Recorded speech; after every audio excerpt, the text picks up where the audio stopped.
Bueno, primero que nada, buenos días y muchas gracias, profesor Franco Micucci, por dedicarnos este tiempo para esta breve charla. Me presento primero que nada, mi nombre es Tomás Golbazo, soy estudiante, como les comenté, de la Facultad de Arquitectura de la Universidad Central de Venezuela, actualmente cursando sexto semestre. Y bueno, Uri, si te quieres presentar, tú también. Bueno, hola, gracias por aceptar después de tanta insistencia. Mi nombre es Urimar León y también soy estudiante de sexto semestre de la Facultad de Arquitectura de la Universidad Central. Y bueno, esta entrevista es para la clase de Historia 5 de Crítica y Historia de la Arquitectura de la profesora Hortensia. Bueno, esto es un trabajo sobre arquitectos venezolanos y a cada grupo le tocó un arquitecto y tuvimos la fortuna que nos tocó a usted y bueno, vamos a hacer unas preguntas acerca de eso. Bueno, primero que nada queríamos preguntarle, antes de meternos con el tema de la arquitectura, si podía hacer un breve resumen de lo que ha sido su vida antes, bueno, desde su fecha de nacimiento, su lugar de nacimiento y todo eso, un poco las cosas que considere pertinentes para conocerlo ya más personalmente usted, para después ya hacer el link con todo el tema arquitectónico y empezar eh, por ahí. Vale. Bueno, yo nací en el año 1966, en la era de los Beatles, pero nací en una ciudad que se llama Carigua, en el estado portuguesa, porque mis padres que llegaron de Italia en el año 55 y luego mi mamá en el 60, 61, bueno, mi papá vivía allá porque tenía familia con trabajo allá y le tocó llegar allá, pero luego nos mudamos a Barquisimeto, o sea que crecí en Barquisimeto hasta los 16 años cuando decidí estudiar arquitectura, que evidentemente me tocó venir a Caracas a estudiar y bueno, me cambió la vida en todos los sentidos, ¿no? Yo inicialmente quería estudiar arquitectura en Italia porque me gustaba mucho la vida allá y me interesaba pues mucho la relación con la cultura y la arquitectura en vivo, ¿no? Sentía que ahí había mucho que aprender, pero bueno, no me arrepiento, me tocó Caracas, empecé a estudiar arquitectura prácticamente con el Viernes Negro en el año 83 y como digo siempre, me gradué con el Caracazo en el año 89. Luego me fui a hacer Wow. mi posgrado en el año 90, entre el 90 y el 92, y presenté mi tesis durante los dos golpes de estado que se dieron. Mi tesis era sobre la Carlota, que era escenario estelar de ese evento. Pero bueno, antes de entrar en arquitectura y eso, evidentemente siempre me interesó la arquitectura, además porque mi padre trabajó en construcción toda la vida, y entonces para mí visitar obras era como una rutina normal porque lo acompañaba siempre. Pero claro, entendía que no o sea, me interesaba la parte de ejecución de obra, pero me interesaba más la parte de proyecto. Me gustaba mucho dibujar desde pequeño. Me interesaba mucho la geografía, entonces calcaba muchísimos mapas, me interesaba entender los territorios, las ciudades, y empecé a hacer proyectos incluso pequeños, a los 10, 12 años.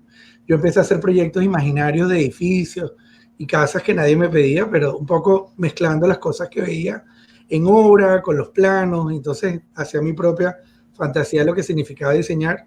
Vi la gloria en dibujo técnico en bachillerato, porque bueno, para mí el dibujo técnico fue así como comprender la geometría, el espacio en sentido abstracto, y a partir de allí ya decidí que quería ser arquitecto.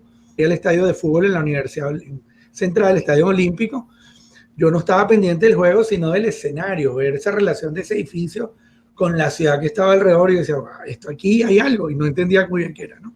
Entonces, bueno, cuando vine a presentar el examen de admisión para entrar en la Simón Bolívar, que uno se prescribía en Parque Central, y conocí Parque Central, dije, wow, aquí hay otra cosa que también me permite entender que como que quiero ser arquitecto, más allá que a uno le gustara o no, pero esa idea de densidad, la intensidad de la vida urbana, lo que ocurre en ese sitio también me motivó mucho a que evidentemente quería ser arquitecto, ¿no? La siguiente pregunta iba por ese lado para hacer el link a la arquitectura de donde había estudiado. Ya vimos que nos dijo Vale. que estudió en la Simón Bolívar, pero mencionó un posgrado. Okay. ¿En dónde realizó ese posgrado? Y bueno, si tuvo algún otro tipo de experiencia estudiando arquitectura, que nos diga también dónde Okay. la cursó. Bueno, yo estudié toda la carrera muchísimo, pero también trabajé toda la carrera. Desde el primer diseño, yo trabajé siempre en oficina, y debo decir que yo aprendí tanto en oficina como en la universidad. La oficina me daba otra dimensión del oficio, y eso también para mí fue muy importante. Pero claro, cuando estaba ya terminando la tesis, además, en ese año hubo un paro muy fuerte, en el año 88, en la Simón Bolívar, que mantuvo la universidad cerrada por un trimestre por primera vez en su historia, ¿no? Por una crisis presupuestaria. Y bueno, ya la crisis estaba en puertas en todo el país y bueno, evidentemente eso fue una señal. Y me gradué incluso casi 6 meses más tarde. O sea, yo me gradué en julio del 88, me gradué en enero del 89 porque no podía entregar mi tesis por el paro. Entonces empecé a trabajar en una firma que era Arquitectura Beckhoff, que me interesaba mucho por la parte de vivienda y arquitectura comercial, pero de buena calidad. Y dije, bueno, yo quería hacer un posgrado, mi idea original era irme a Italia, a hacer un posgrado en la Sapienza de Roma, de hecho ya tenía cupo porque siempre estaba con el tema de vivir en Italia, estudiar en Italia, y los planes se me voltearon porque en ese momento me llega un catálogo de la Universidad de Harvard, de la Escuela de Diseño, de posgrados en diseño, y me encantó el programa. Y dije, oye, este programa interesante, para mí no había sido nunca una referencia a una opción, pero cuando vi los profesores y conocí a gente que había estudiado allí, dije, esto me parece interesante, apliqué y me aceptaron, cosa que me sorprendió mucho, porque además mi nivel de inglés no era el mejor, pero bueno, entré y me fui a hacer una maestría de arquitectura en diseño urbano, porque yo sentía que yo manejaba la arquitectura, pero me interesaba como esa otra escala, que no era planificación, era la escala de la ciudad, pero en un ámbito intermedio entre el edificio y el territorio de la ciudad, como en sectores de ciudad donde uno puede proponer mejoras espaciales, pero que son proyectadas y ejecutadas desde el perfil arquitectónico, es decir, que es algo que está hecho para ser construido y que no se queda como en planes, ¿no? Que creo que es algo que me interesó siempre. Y bueno, lo agradecí mucho porque me cambió la dimensión en muchos sentidos de las cosas. Metido completamente en el tema de la arquitectura, en qué ha significado para su vida como ser arquitecto, cómo lleva eso, y más específicamente cómo es ser arquitecto en Venezuela y el contexto actual que tenemos. Estudiar arquitectura me cambió, como dije antes, la vida porque tú empiezas a observar tu entorno de una manera diferente, ya no lo puedes ver simplemente con complacencia o con lecturas superficiales, sino que empiezas a tener un juicio más crítico de lo que ocurre alrededor tuyo, de por qué te interesan ciertas cosas, por qué hay cosas que te gustan y cosas que no, tratar de entender, bueno, qué significa el orden, la belleza, entender la proporción como un valor. Yo creo que son, o el espacio, que es un concepto súper abstracto que uno dice, bueno, ¿qué es el espacio? Todavía es un concepto que uno sigue investigando porque uno tiende a concentrarse en los aspectos visibles o tangibles o táctiles de la arquitectura, pero al final lo más relevante de la arquitectura es el espacio que uno puede vivir y lo que puede ocurrir en él incluso, ni siquiera solo el espacio como hecho construido, sino todo lo que significa ese espacio en cualquier ámbito, ¿no? Doméstico, de trabajo o de ciudad incluso, ¿no? Entonces, para mí, la arquitectura significó eso, como un cambio de paradigma de la manera en que entendía el mundo, incluso en un nivel hasta geográfico, porque empieza a atender la naturaleza de un modo diverso, ¿no? Porque evidentemente uno comprende, por poco que sepa, las leyes de la naturaleza, la geografía, el ecosistema, pero también empieza a entender la relación que hay entre arquitectura y lugar a partir del propio territorio, ¿no? Hacer arquitectura en Venezuela es todo un reto, ¿no? Yo decidí conscientemente volver a Venezuela en el año 93, después de haber terminado mi posgrado en el año 92, tuve una oferta de trabajo allá en Estados Unidos, a la que me invitaron a quedarme, cosa que no me arrepiento. Yo decidí volver conscientemente a Venezuela, la extrañaba profundamente y creo que tiene que ver con añoranzas personales. Yo lo digo siempre, yo nunca veía el cielo de Caracas tanto como cuando viví en Boston, que siento que el cielo era siempre tan plano que para mí una nube dejó de tener significado y reconocí lo que era un cielo en Caracas, ¿no? Por la distancia, ¿no? Entonces, vuelvo a Caracas porque quería hacer carrera académica, vale decir, y ya para el año 93 había ganado un concurso de credenciales que me permitió entrar en la Simón Bolívar con apenas 27 años, pero yo siempre entendía que me interesaba la academia, pero también la actividad profesional. Nunca pensé quedarme solo en la parte académica, ¿no? Entonces, hacer arquitectura en Venezuela fue siempre difícil. Yo lo digo siempre, yo nunca he sabido una Venezuela normal o que esté perfecta. Por lo tanto, significa sortear las crisis, de algún modo significa crearte tu propia oportunidad, porque no llegan solas ni tocan a tu puerta. Y más aún si no eres una persona, no sé, de una posición social o económica privilegiada, donde tu propia red personal te garantiza pues quizás unos encargos como muy claros o fáciles, ¿no? Por otro lado, significa descubrir qué es lo que quieres hacer, y yo creo que eso es muy difícil. Y en mi caso, tratando de hacer ese puente entre arquitectura y diseño urbano, empecé haciendo muchísimos concursos, que perdí varios y gané algunos, que no necesariamente terminaban en nada, y era una oportunidad como para tratar de abordar el tema del concurso como lo más cercano al académico, porque al final es un proceso tuyo contigo mismo, con unas reglas que te ponen, como cuando te dan un programa en un taller, y tratar de generar una respuesta a través de una propuesta que de forma muy sintética tienes que expresar para que sea entendida por otros. O sea que hay un tema también de comunicación que es muy importante en arquitectura para poder transmitir tus ideas con claridad, no solo verbalmente, sino incluso gráficamente o por escrito. Usted hablaba un poco sobre que le interesaba mucho acerca de la arquitectura, el tema del espacio y la geografía. Y también comentó que usted decidió conscientemente regresar a Venezuela y ejercer como la carrera tanto en la academia como en la práctica profesional. Sin embargo, ¿qué cree usted que son las características de la arquitectura venezolana? O sea, ¿qué ve usted en la arquitectura venezolana que sea como a un dato importante que merezca resaltarse y por qué? Siento que la arquitectura en Venezuela, un rasgo distintivo, es la luz que tiene nuestro país y nuestra ciudad en general, que es una luz muy singular, que hace que la arquitectura tenga un significado distinto que en otras latitudes, como lo decía Villanueva, la importancia de construir la sombra o de generar un cobijo a un clima como el nuestro, no solo por el impacto del sol, sino también de la lluvia, el hecho de tener dos estaciones tan marcadas de sequía y de invierno, cuando llueve, cuando no llueve, también es un dato importantísimo. Es algo que permite potenciar el valor de la sombra, incluso como un hecho no solo espacial, sino también plástico, ¿no? La forma adquiere un significado distinto, y por eso en Venezuela tenemos que hacer tanto énfasis en comprender lo que puede hacer la luz y la sombra para generar una arquitectura que tiene una capacidad expresiva singular. Los temas vinculados, por ejemplo, al espacio público son muy importantes en toda Venezuela, y eso sí lo hemos llevado desde Caracas, Barquisimeto, Maracaibo, en Valencia incluso, que hemos hecho proyectos.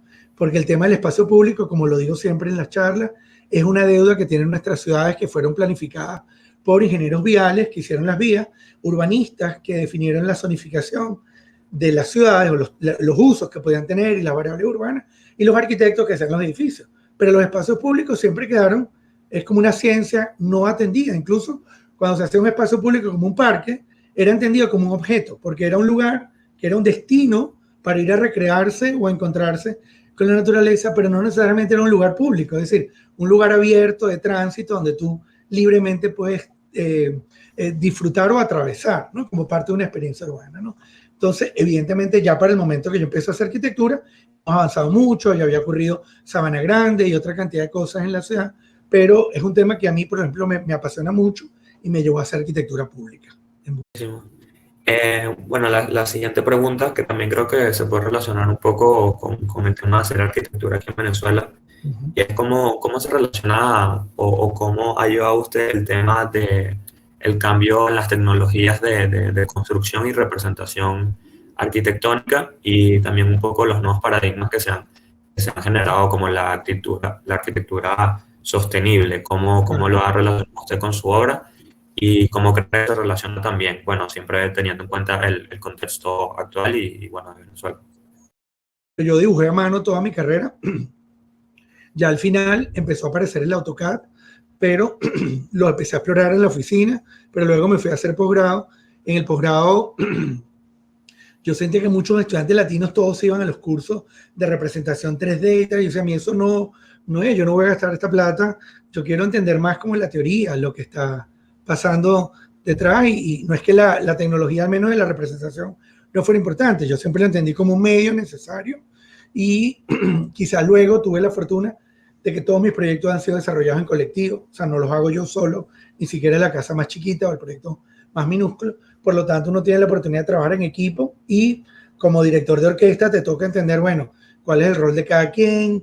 De repente incluso entender que trabajo en colectivo implica que alguien esté haciendo planta, otro corte y otro fachada, mientras otro hace el modelo, y tú estás ahí como tratando de unir esas mentes para que aquello salga bien, ¿no? Entonces, ha sido un proceso largo, porque evidentemente en 20 o 25 años más que tengo ya de ejercicio profesional, han ocurrido muchas cosas, ¿no? Los cambios de programa han sido constantes, o los nuevos formatos, incluso hasta llegar al BIM, que hoy día, por ejemplo, es tan importante para hacer arquitectura, o cómo, por ejemplo, manejar aspectos que son necesarios para obras, desde cómo sacar cómputos métricos, o cómo desarrollar planos de detalle para el desarrollo de una estructura, fueron importantes. Pero a la vez, algo que quería decir es que una clave de hacer arquitectura en Venezuela es que la arquitectura, al menos cuando es arquitectura pública, como la mayor parte de la que yo he hecho, es una arquitectura que tiene que ser muy flexible. Yo lo digo siempre, y nosotros hacemos los proyectos 3 veces. Lo hacíamos en la fase de conceptualización, luego hacíamos un proyecto para construcción porque se iba a licitar y ya había habido cambios o tuviste que hacer un montón de ajustes, y luego cuando empezaba a construir, el proyecto volvía a cambiar. Cambiaban a veces aspectos del uso, de la función, aspectos de la tecnología constructiva, de repente por razones de tiempo, de costos, tenías que cambiar un material, me explico, y eso es muy importante, entender que el proyecto tiene que ser suficientemente claro para perdurar a lo largo de ese proceso tan largo que va desde la conceptualización hasta la ejecución completa, pero a la vez tienes que tener la capacidad de involucrarte con la obra, es decir, involucrarte con el proceso de ejecución, darle seguimiento directo, ¿ok? Para tomar decisiones en obra que garanticen que el producto sea de la calidad que tú esperas y que logre el objetivo que tú esperas, y meter todos los elementos. Por ejemplo, cuando hicimos la alcaldía Baruta, hicimos por un lado una fachada de ladrillo que era completamente artesanal, con bloques de trincote, que demoró 3 meses en hacerse, mientras que utilizamos una fachada de Lucink, de Hunter Douglas, que se hizo en Chile, y que de repente se instaló apenas en una semana. Entonces, una cosa representaba un avance de tiempo versus la otra que era como mucho más artesanal, y era parte de la lógica de un edificio que era un híbrido. Algunos no entendían por qué 2 materiales, un solo edificio. Eso es una experiencia no solo estética, sino conceptual. Teníamos un edificio que fuera entendido como un edificio hecho de varios edificios, no un solo bloque monolítico, porque pensábamos que eso atentaba contra la escala del lugar y queríamos fragmentar.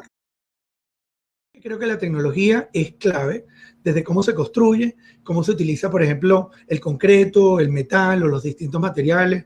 Por ejemplo, cuando hicimos el primer edificio con tecnología metálica pernada, entender, oye, los retos que significa diseñar una estructura con pernos, que tiene que ser completamente fabricada, donde todo va a la medida, porque es como un kit que tienes que producir para luego ensamblarlo en el sitio, te enseña muchísimo, por ejemplo, ¿no? De la precisión y los aspectos vinculados a la tecnología en relación a la construcción. La tecnología a mí me parece importante, pero no creo que es la clave de la evolución en Venezuela. Si uno viviera en Suiza o en Holanda o, no sé, en el Reino Unido, quizás sí, porque evidentemente hay tan poco por hacer en esos países que ya tienen todo hecho, que parece que el reto está allí, en lo poco que vas a hacer, cómo lo haces que represente un cambio, no solamente en lo conceptual, sino en lo tecnológico, en lo técnico, mientras que en Venezuela hay tanto por hacer, que a mí me da igual si un edificio está hecho en adobe o en titanio, lo importante es que sea un buen edificio. Y yo creo que incluso en un país como Venezuela, la belleza es que todavía se puede construir en tierra o en titanio, y las dos cosas son igualmente válidas. Un poco esa es mi posición al respecto. Buenísimo, entonces usted considera que tanto la innovación como la exploración es una necesidad y también como una clave muy importante para hacer arquitectura en todo el mundo. Sin duda, sin duda. Perfecto. Usted mencionaba que bueno, en Venezuela carece mucho de la arquitectura del espacio público, que es entendido siempre como que es el parque, la residencia, que siempre tiene una reja, está cerrado, tiene la puertica. La siguiente pregunta que nos plantea la profesora viene un poco relacionado a eso, y es que necesito que crece la arquitectura venezolana actualmente. ¿Qué considera que es otro elemento que puede faltar para poder complementar un poco más el elemento del edificio en Venezuela, o ya más bien como de un carácter más público?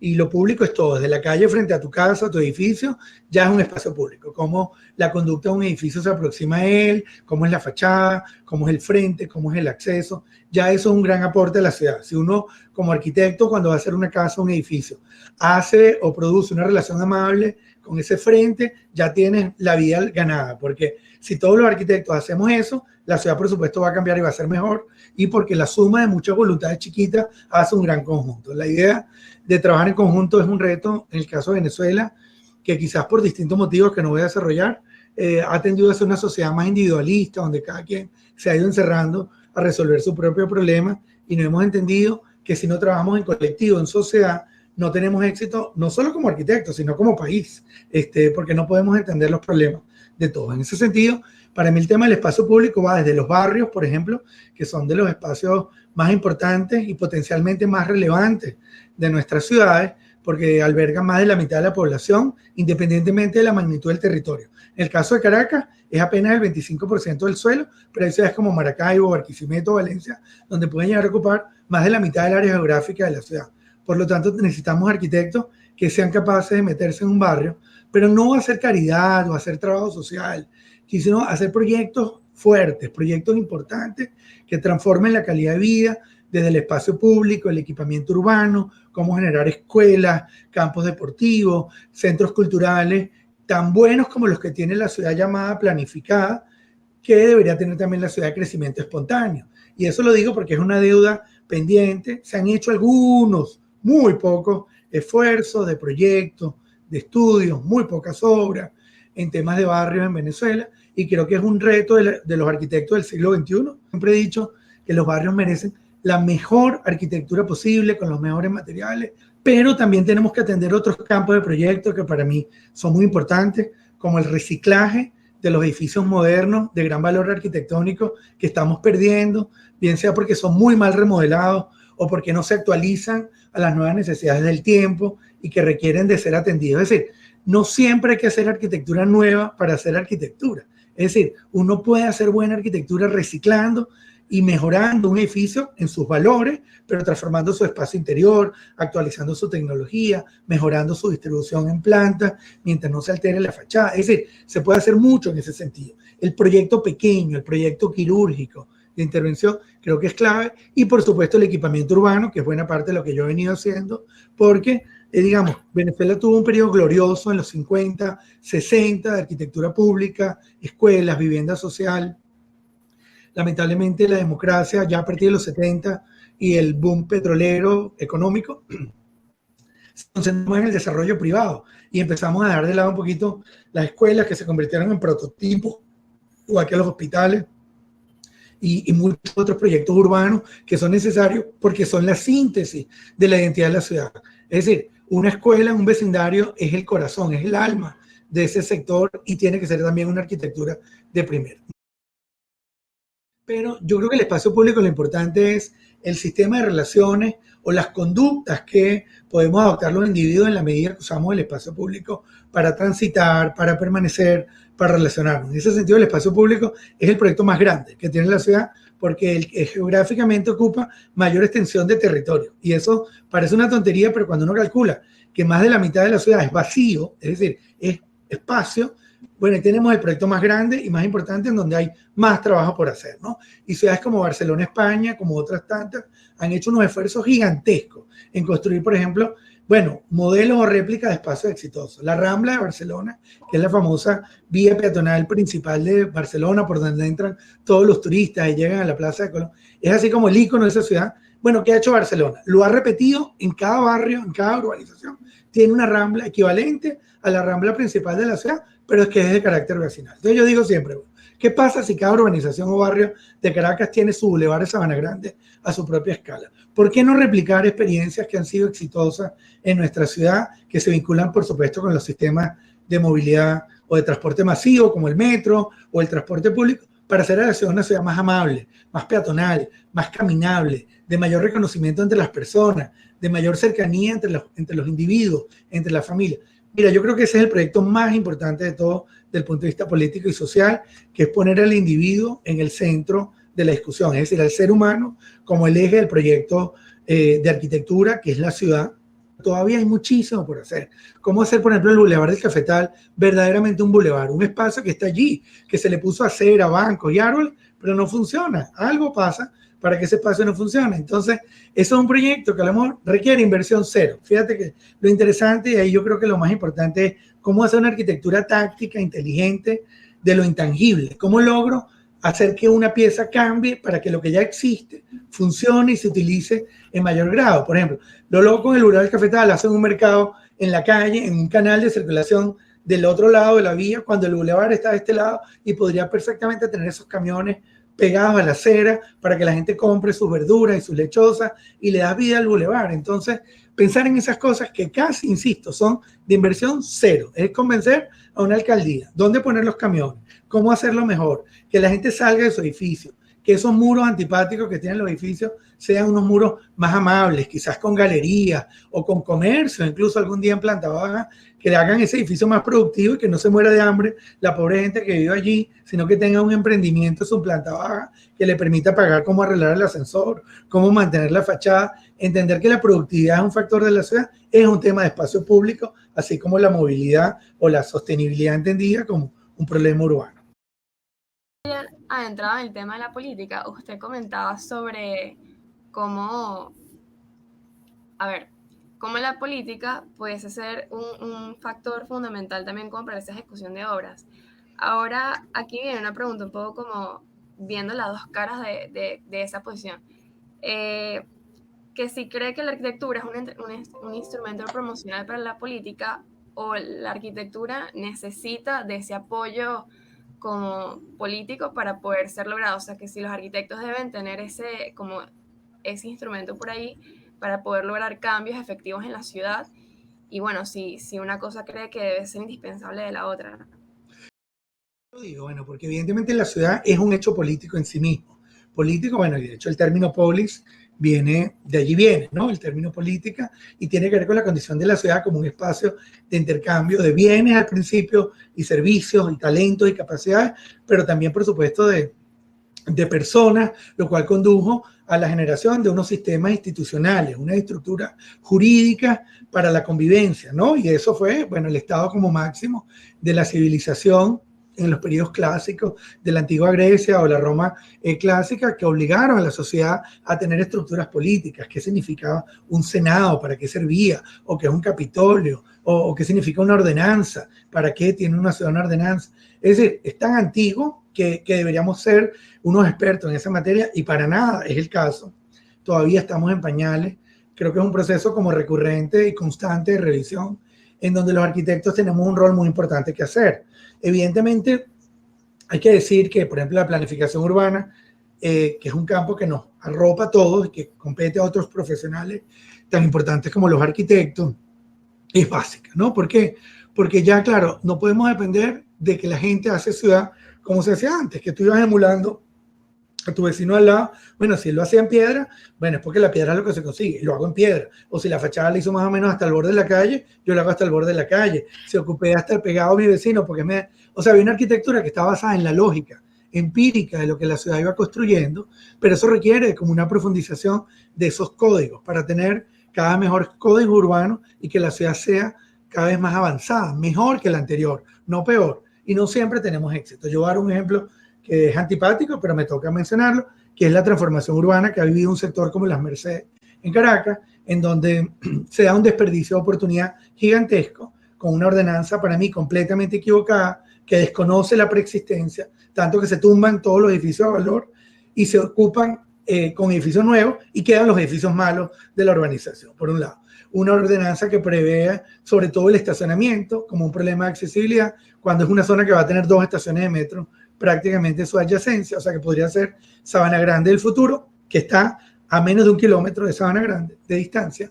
Entonces empezamos a generar una arquitectura de estas grandes contenedores acristalados tipo nevera, de edificios completamente insostenibles para nuestro clima, para nuestro medio, aunque tengan unos parasoles y unos adornos, que no repercuten para nada, inciden en cómo generar un cambio urbano. Además son edificios que están vacíos, todo eso lo sabe todo el mundo, porque no obedecen a una necesidad, obedecen quizás a una comodidad de un segmento del mercado que necesita proteger un dinero. Estoy siendo bien político para hablar de política, no solo de lo que compete al sector público, que también, porque las ordenanzas las aprueba el sector público, es decir, los municipios, la política la hacen también las gobernaciones y los gobiernos centrales, a través de sus propias políticas de grandes infraestructuras, cómo recuperar el río Guaire, cómo vencer la nueva línea del metro, son proyectos de orden nacional, eso no es un proyecto municipal, o cómo de repente las gobernaciones tienen que atender a esas comunidades rurales que tienen municipios, pero que son municipios muy débiles, que apenas tienen un alcalde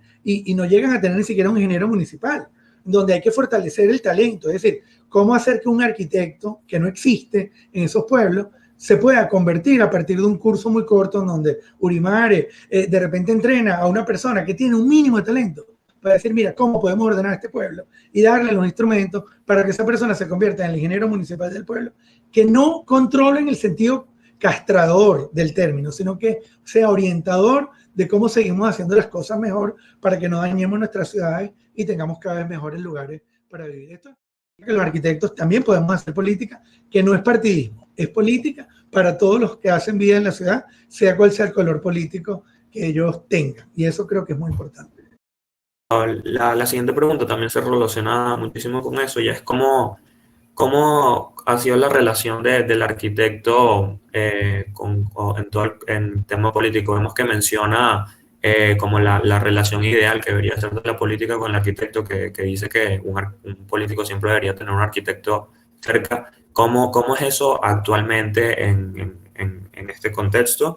Y también relacionándolo con el tema que dice de la construcción de las Mercedes y la generación de estas ordenanzas. ¿Cuál cree que debería ser el deber o el enfoque del arquitecto venezolano estas, eh, para estos proyectos como de mayor escala o de escala urbana?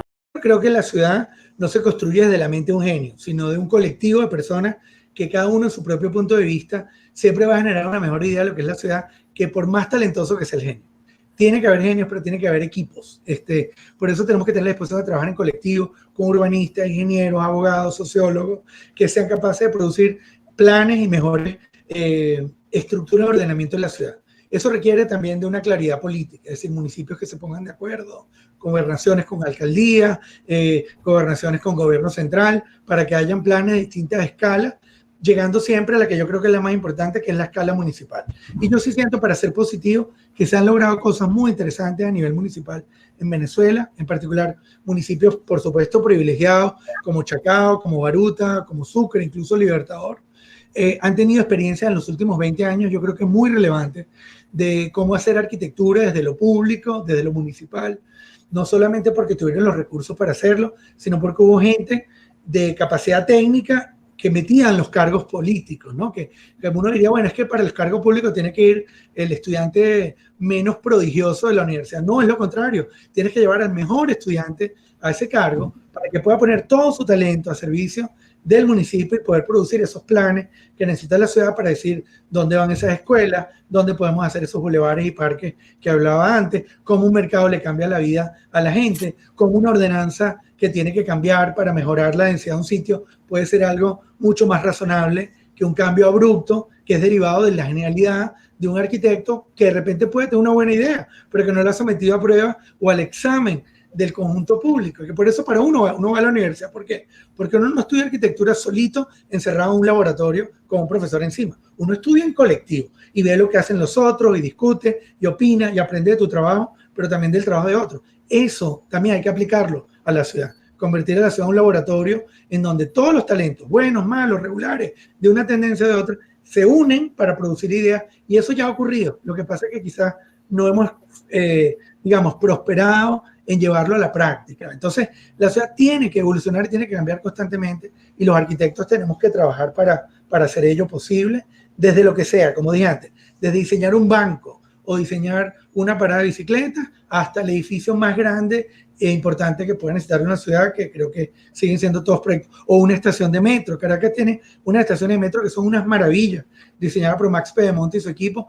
y son arquitecturas que no tienen volumetría, es una arquitectura del espacio metida bajo tierra. Qué maravilla de proyecto. Solo sale a la ciudad a través de una boca, ¿no? Que se puede llamar así. Y eso puede ser un proyecto increíble de ingeniería con arquitectura, con infraestructura. Entonces, no hay límite de lo que podemos hacer como arquitectos, y yo creo que eso es lo que tenemos que poder observar, que todo es importante en una ciudad y tenemos que abrir los ojos para entender que hay proyectos en todos lados para la nueva generación. Usted hablaba sobre cómo básicamente la ciudad se entiende como un organismo vivo que siempre está en constante cambio y evolución.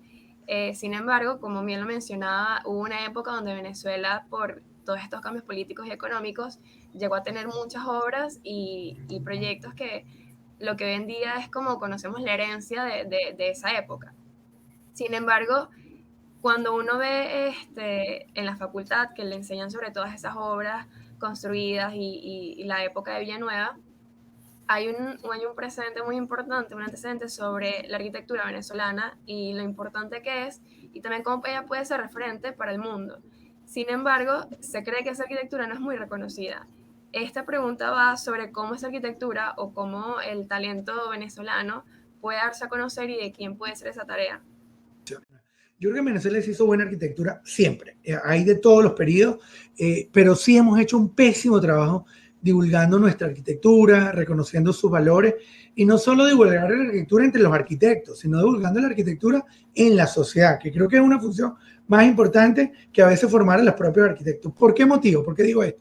Si la sociedad no tiene una mayor conciencia o una mayor conciencia de lo que está bien o que está mal, mi trabajo como arquitecto siempre va a ser un trabajo de hablar con un sordo sin poder utilizar las manos. ¿Por qué? Porque no voy a tener capacidad de hacer un buen proyecto, porque esa sociedad no está en sintonía con lo que yo estoy tratando de decir, no porque yo tenga más razón, porque es un trabajo que viene de la dialéctica, de la conversación entre las dos partes, que es donde nace el proyecto. Y creo que siempre hubo buena, en los años 60, en los 70, incluso en los 80, se hicieron cosas maravillosas, como el proyecto Manuel Delgado San Agustín, que ya está, bueno, invadido, destruido, pero no importa, todo eso se puede recuperar. O los proyectos que quedaron como elefantes blancos de la época de la modernidad, el helicoide que nunca se terminó, lo vamos a poder terminar. O el centro Simón Bolívar que se está cayendo, lo podemos reconstruir, que no es solo restaurar. Reconstruir implica hasta cambiar para qué sirve, qué cosas ocurren dentro de él. Es decir, el trabajo es infinito. Creo que la divulgación es un trabajo muy fuerte en el que hemos fallado, digo, porque quizás no hemos tenido medios de difusión quizás suficientemente poderosos, de gran alcance, a pesar de que han habido revistas o publicaciones, pero por ejemplo, arquitectos como Tomás Sanabria, que tiene una obra enorme, importantísima, y hay mucha gente que ya ni lo conoce, o conoce el Banco Central, porque es el Banco Central, no porque es Sanabria. Apenas hay un catálogo, una exposición que hizo hace casi 30 años sobre él, que dice la Galería de Arte Nacional, y es la única publicación sobre Sanabria que hay en Venezuela, que fue seguramente el segundo arquitecto más prolífico de Venezuela después de Villanueva. Entonces, tú dices, bueno, si está ahí, ¿qué queda para el resto? No hablemos de Joel Sanz, o Jorge Rigamonti, o esos arquitectos muy académicos de la Universidad Central, que también tienen obras y que apenas la gente conoce o ni siquiera lo conoce. Yo creo que ustedes son una generación de lo virtual y yo creo que los contenidos virtuales son tan importantes como las publicaciones en físico, y creo que eso sí puede representar un cambio, ¿no? Requiere, por supuesto, una visión crítica de lo que es bueno, porque no todo es bueno. También en eso hay que hacer juicio de valor, ¿no? No todo lo que ocurre. Y yo creo que nuestras publicaciones en Venezuela tienen que empezar a hacer como mayor filtro, tener mejores cuerpos editoriales, los críticos de la arquitectura, que durante mucho tiempo existieron, gente como William Niño, lamentablemente fallecido, fue uno de los grandes críticos de arquitectura en Venezuela, porque estaba constantemente hablando de arquitectura en la prensa, en los medios, en la radio, en la televisión, en la Facultad de Arquitectura, y eso es necesario. Los periódicos, bueno, que lamentablemente en Venezuela cada vez hay menos periódicos, y eso es parte también del problema. Es decir, el problema no es solo la arquitectura, es que no puedes plantear difundir la arquitectura cuando no puedes difundir los problemas del país, y eso sí es un problema muy grave. Entonces, pero no importa, yo creo que los medios ocurren, acontecen, así sea buscándole la vuelta a través de las redes o los mecanismos virtuales, y creo que eso hay que reforzarlo. Creo que hay que reforzar el estudio de los clásicos de la arquitectura venezolana en las universidades, así como estudiamos de repente las cosas que ocurren en Holanda, en España o en Estados Unidos. Yo creo que durante mucho tiempo quizá mirábamos mucho hacia afuera y no nos mirábamos hacia adentro. Tampoco hay que quedarse mirándose el ombligo, hay que ver el universo, pero también hay que mirarse el ombligo, por supuesto. Entonces quiero decir que hay que abrir la mirada, pero también cerrarla, ¿no? Y entender qué es lo que es nuestro, qué es lo que es más propio, porque a veces copiamos cosas que vemos en internet, que no entendemos, que ocurren en otro lugar y no somos capaces de traducirla a nuestra propia realidad, ¿no? Entonces, que eso le pasó al propio Villanueva cuando llegó, que venía de vivir en otro sitio y empezó haciendo una arquitectura, se fue adaptando a nuestro propio medio y terminó haciendo una arquitectura más propia, ¿no? A pesar de que los principios siempre estuvieron en ella. Entonces, yo siento que ahí hay todavía mucho que hacer, todos estamos aprendiendo, yo me incluyo en eso, yo nunca me siento conforme con el trabajo que hago y creo que eso es básico. Uno siempre tiene que entender que lo puede hacer mejor y que puedes seguir innovando sobre tu propio trabajo, tratando de contribuir en un sentido alguno, ¿no? Y yo creo que al final eso tenemos que hacerlo cada vez más fuerte. Y cuando me digo registrar, incluso conocer, yo hago mucho visitas de campo con mis estudiantes, lamentablemente la pandemia no nos los permite, pero hay que ir a visitar, no solamente quedarse en verlo en un monitor, en una pantalla o en un libro con una fotico, sino hay que recorrer la ciudad, recorrer el país. Hay tan buena arquitectura en esas ciudades que uno no conoce. Yo sé que transitar Venezuela es cada vez más complicado y eso es parte del problema de este, bueno, momento tan centralista de Venezuela, con Caracas en la cabeza y el resto del país sin agua, luz, electricidad, transporte, gasolina, lo cual nos complica las cosas, pero es una agenda que no podemos olvidar. O sea, tenemos que salir a recorrer Venezuela como sea para sentir que somos un solo país, que Caracas no es solo Caracas y lo demás es Monteculebra, o que a veces no hay que seguir el ejemplo que Caracas dio, sino más bien entender que la respuesta puede estar en esos otros lugares del país. Y ahorita la siguiente pregunta está un poco más relacionada con su labor como docente de la arquitectura, y queríamos preguntarle ¿qué relación tiene usted como arquitecto y de haber construido diversos edificios, y cómo eso lo ha ayudado a usted en la docencia y cómo la docencia lo ha ayudado a la hora de hacer arquitectura a usted personalmente? Yo, a mí la docencia, y sin querer ponerme anecdótico, me vino de mi padre, que siendo prácticamente aletrado, mi papá llegó hasta tercer año de bachillerato, mi papá no terminó ni siquiera el bachillerato en Italia porque le cayó la guerra y tenía que trabajar para comer simplemente, ¿no? Y se viene a Venezuela y con un nivel sociocultural un poco más elevado, no porque haya estudiado mucho, sino porque tuvo una buena educación de la casa, de la sociedad del país, le tocó formar a muchísima gente. Mi papá, que siempre trabajó en construcción, yo cuando lo veía, yo sentía que él lo que estaba era educando a sus obreros, a sus trabajadores, sobre cómo construir. Y yo siento que eso es lo más importante. Una de las claves es que todos somos educadores, todos somos docentes, hagamos lo que hagamos, como médico, como chef, como arquitecto, como ingeniero, como lo que sea. A alguien estamos en algún sentido educándonos y seguramente a nosotros mismos, porque es un proceso de aprendizaje bidireccional. Yo siento que mi padre aprendió del país gracias a esos obreros, me explico, que era un origen más humilde o seguramente menos capacitado, también le enseñaban a él otras cosas, ¿no? Para mí la docencia, que además, como dije antes, una de las razones por la que vuelvo a Venezuela es porque quería enseñar, pero yo siento que lo que quería en realidad era seguir aprendiendo, más que enseñar. Evidentemente, para seguir aprendiendo, tenía que tratar de enseñar lo poco que yo sabía. Y eso fue lo que hice. Entonces, y en realidad yo lo que he hecho durante 30 años, porque tengo ya 28 en la docencia, más los 2 años de posgrado son casi 30, es seguir aprendiendo. Yo creo que al final mis estudiantes, con cada pregunta que me hacen, me enseñan, porque me permiten mantener la mente activa, los ojos abiertos, me obligan a deslastrarme de mis convicciones, que a veces uno cree que son muy fuertes, y uno nunca puede creer que ya lo sabe todo, porque el día que creas que ya lo sabes todo es porque estás muerto, ¿no?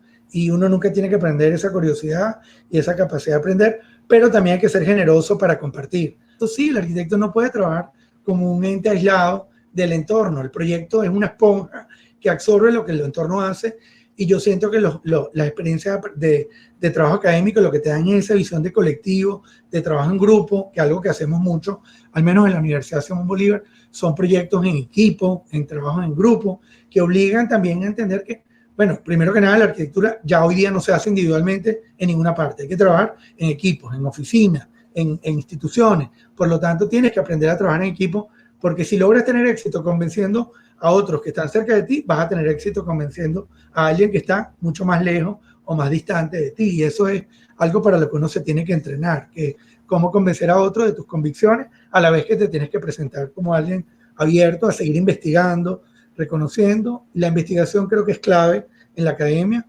se puede hacer de muchas formas, hay personas que investigan leyendo y escribiendo, otros leemos pero también hacemos, y leemos otros tipos de libros. La ciudad es un libro y se puede leer, solo que a veces uno tiene que escribir lo que leyó y tratar de traducir eso en un pensamiento que puede compartir con otros, ¿no? Y eso hay que ser también generoso, pero también riguroso y metódico.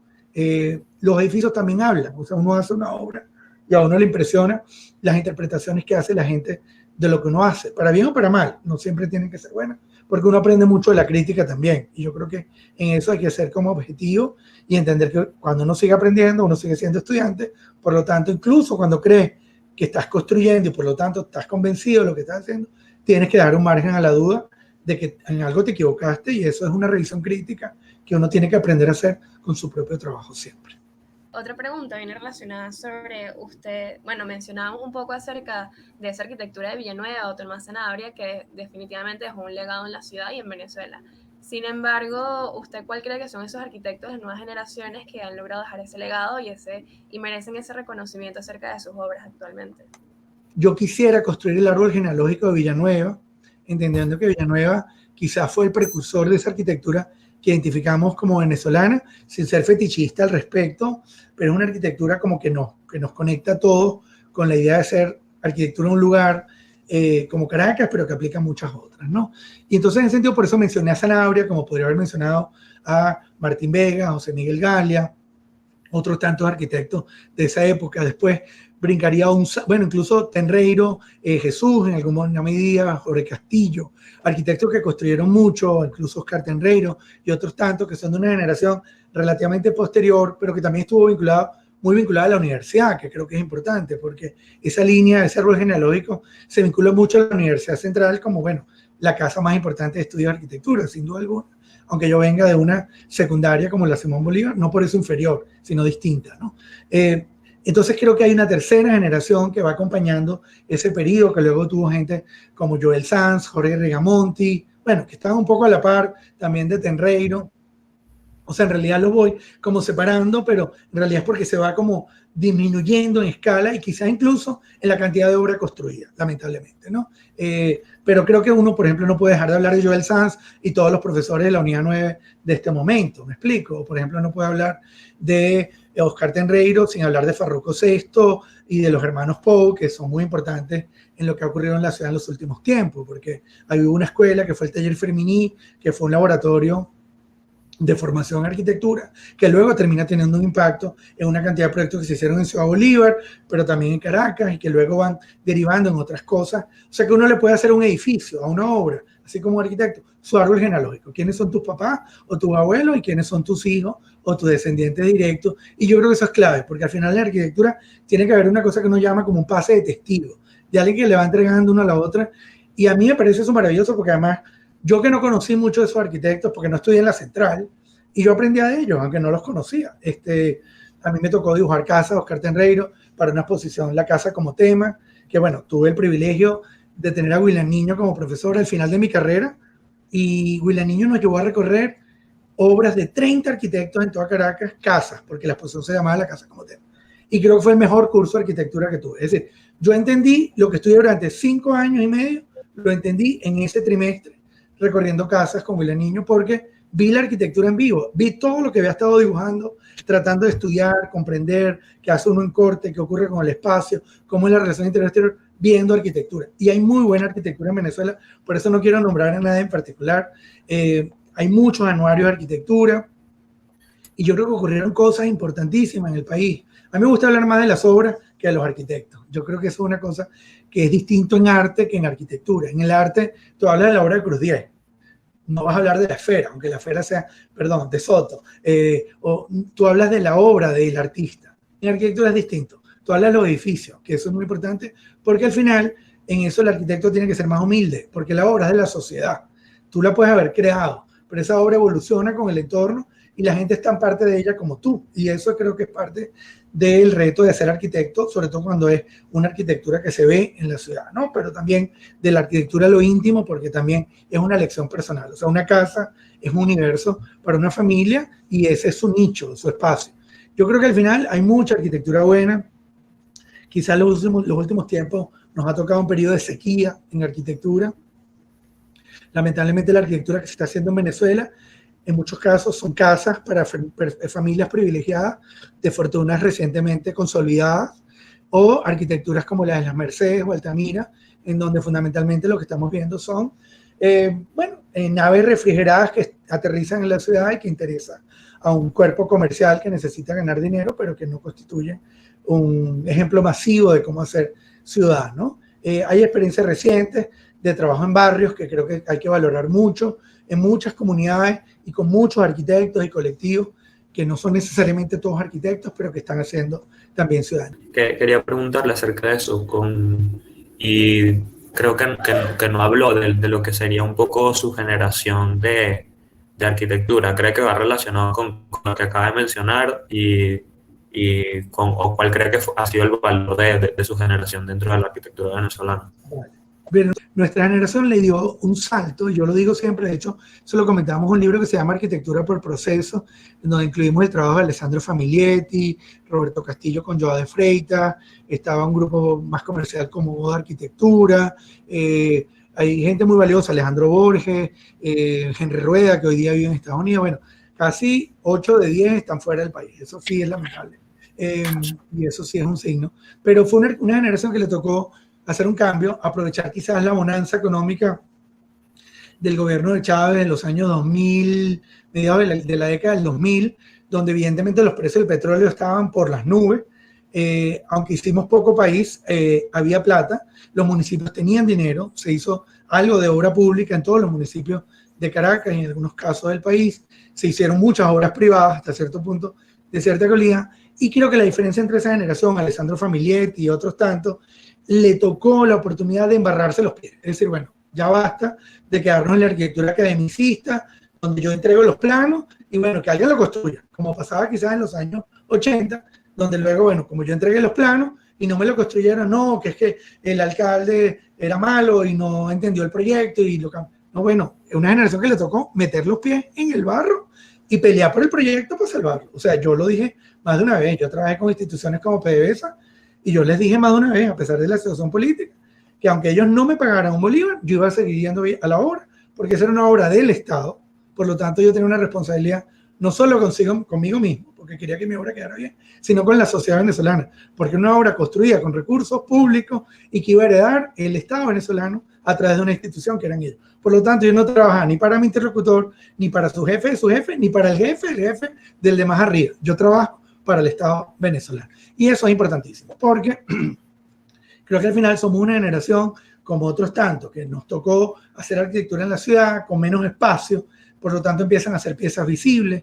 Eso se hizo mucho en Chacao, se hizo mucho en Baruta, también se hicieron viviendas privadas, elementos. Juan Castillo tiene un trabajo muy interesante, también estaba incluido allí, con unas casas maravillosas, José Alejandro Santana, tantos otros. O sea, no quiero ser injusto mencionando solamente algunos que otros. O arquitectos más jóvenes, como Omar Seijas, que trabajaron con Dirk Bornholz, tratando de hacer enlaces generacionales, o Henry Rueda, que trabajó mucho con Enrique Vera, que me parece que es un esquema interesante, como tratando de hacer puente entre una generación anterior y la generación y la energía y la fuerza de la juventud que empezó a hacer cosas. Y yo creo que eso es interesante. Hoy día los jóvenes no necesitan ni la energía ni la fuerza porque son impresionantes, son guerreros que están en las redes sociales inventándose emprendimientos, difundiendo lo que ellos hacen en su trabajo, generando oficina de arquitectura recién graduada, y eso yo me quedo maravillado con eso. Quizás siento que esos jóvenes necesitan un poquito ese puente histórico anterior. Es decir, mi único consejo, chévere, tengan ese arrojo, esa fuerza, pero quizás sigan educándose, sigan viendo lo que pasó antes, sigan revisando internet, pero también sigan revisando esos libros y esas obras que existen de la Venezuela tradicional moderna que heredamos del siglo XX y que no podemos olvidarnos, porque si partimos del XXI y no entendemos nuestra memoria o de dónde venimos, estamos tratando de inventar la rueda por enésima vez, y ese es el peor camino que podemos seguir. Tenemos que comprender de dónde venimos para comprender hacia dónde podemos ir, y no eso necesariamente implica ser nostálgico, historicista, anacrónico, sino que podemos ser vanguardia, podemos ser contemporáneos, pero tenemos que estar muy conscientes de cuáles son esos elementos de arquitectura en Venezuela que realmente consideramos valiosos, trascendentes, y por qué funcionan. ¿Ok? Ese es como mi mensaje para las nuevas generaciones de arquitectos. Bueno, la última pregunta de las que tenemos preparadas, que es un poco más anecdótica para bajar un poco como el contenido político dentro de la... Bueno, tal vez sí esté conectada con eso, no sabemos. Que es cuál ha sido como una mala experiencia o la peor experiencia que ha tenido como en sus años de ejercer la arquitectura, y cuál ha sido como la mejor o una muy buena experiencia que está relacionada con sus proyectos o situaciones más concretas. Está llena de altos y bajos, ¿no? De quizás altos cuando inauguras una obra y sientes que hiciste algo bien, independientemente de que toda obra está sujeta a crítica, pero el hecho de concretar una idea, después, por ejemplo, cuando inauguramos la alcaldía de Baruta, después de casi 8 años que habíamos ganado el concurso de ordenamiento urbano del casco del pueblo de Baruta, y terminar en el 2008 con una obra, después de haber pasado por un proceso de haber ganado el primer premio en concurso, empezado a trabajar con el municipio, metieron preso al alcalde, el proyecto se paró, luego se retoma, se desarrolla una obra, a pesar de que había un plan urbano que implicaba una serie de obras, entonces terminamos el edificio dándole seguimiento a la obra, quedaron proyectos pendientes que no se hicieron en el cambio de gestión que vino luego. Es decir, es una historia, es un proceso que puede ser un poco una telenovela, que a veces es aburrida escucharla, pero que está lleno de periodos altos y bajos, ¿no? En donde te enfrentas a situaciones, por ejemplo, cuando estábamos construyendo ese edificio, en algún momento no lo quiero llamar comunidad, un colectivo de la comunidad de Baruta, colectivo porque estaba vinculado a una tendencia más política, destruyó la valla porque, bueno, nos denunció que ese edificio iba a destruir el pueblo de Baruta, que era un monstruo, bueno, que posiblemente lo sea, yo no quiero decir que estuvieran completamente en lo cierto, pero esa no era la manera de dirimir una diferencia, ¿no? Entonces fuimos llevados con una denuncia al Instituto Patrimonio Cultural por daño al patrimonio, pero afortunadamente fue una denuncia que logramos ganar y el Instituto Patrimonio dijo que el proyecto se adecuaba a la normativa prevista en el sector, que el proyecto era correcto en su lenguaje, en sus condiciones de inserción en el entorno, y nos permitieron seguir adelante con la obra. Y esos colectivos de una tendencia política, no voy a mencionar cuál, al final terminaron aceptando el edificio como el resto de la sociedad. O sea que es como pasar la página de la violencia que al final no conduce a nada, y no puedo dejar de ese sentido hablar política porque como mi trabajo ha sido tan público en ese sentido, los altos y los bajos tienen que ver con eso, pero también tienen que ver con otros proyectos. En algún momento hicimos un proyecto para el Parque del Este con la mejor intención del mundo, que luego nos ganó el odio de muchísima gente y cantidad de denuncias, y me gusta ventilarlo como para explicar mi punto de vista, si me lo permiten, durante 5 minutos.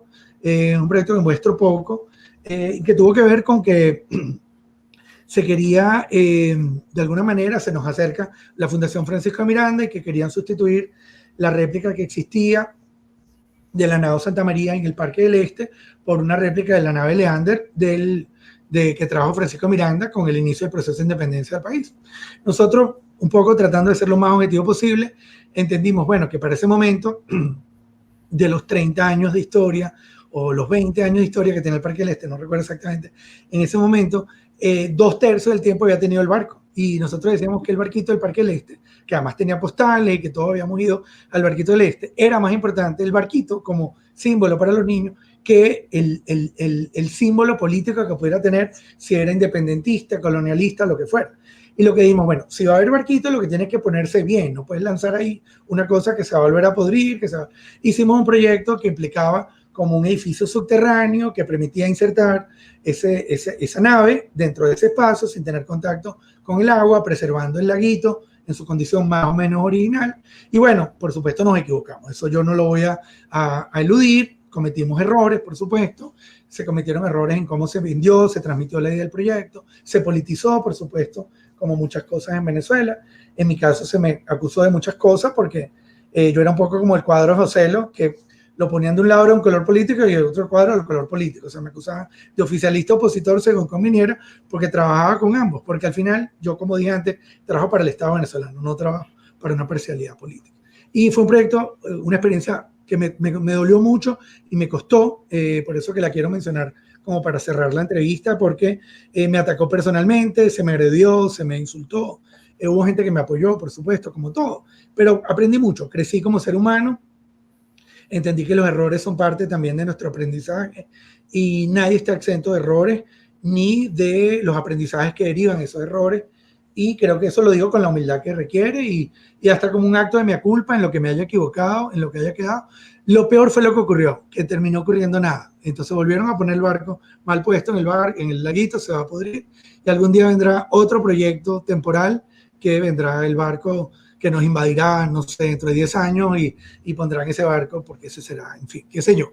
Al final la historia de la ciudad es la historia de la política y por eso no puedo cerrar con otro discurso y la ciudad es un libro abierto de la historia de la sociedad y del país y la arquitectura es un fiel reflejo de lo que ocurre en cada uno de sus tiempos para bien o para mal. Bueno, creo que ya no queda más nada que agregar. No sé si Tomás tenga algún comentario final. Muchísimas gracias a ustedes por las estupendas preguntas y la manera tan seria y responsable en que abordaron el contenido. Me gustó mucho, lo disfruté por Muchas demás. gracias a ¿Ok? ustedes, de verdad. Qué bueno. Muy válido su soporte y todo. Muchísimas gracias a ustedes. ¿Ok? Bueno, Sí, muchísimas gracias por el tiempo que se tomó y bueno, creo que la conversación estuvo muy amena y muy enriquecedora. De verdad, agradezco muchísimo este tiempo que pasamos con usted y bueno, ojalá nos podamos conocer en persona. Ojalá así sea. ¿Ok? Un placer. igualmente. Hasta luego y Muchísimas saludos a gracias. Hortensia, que la aprecio mucho. ¿Ok? Por supuesto. Hasta ahí les mandaremos un saludo. Chao.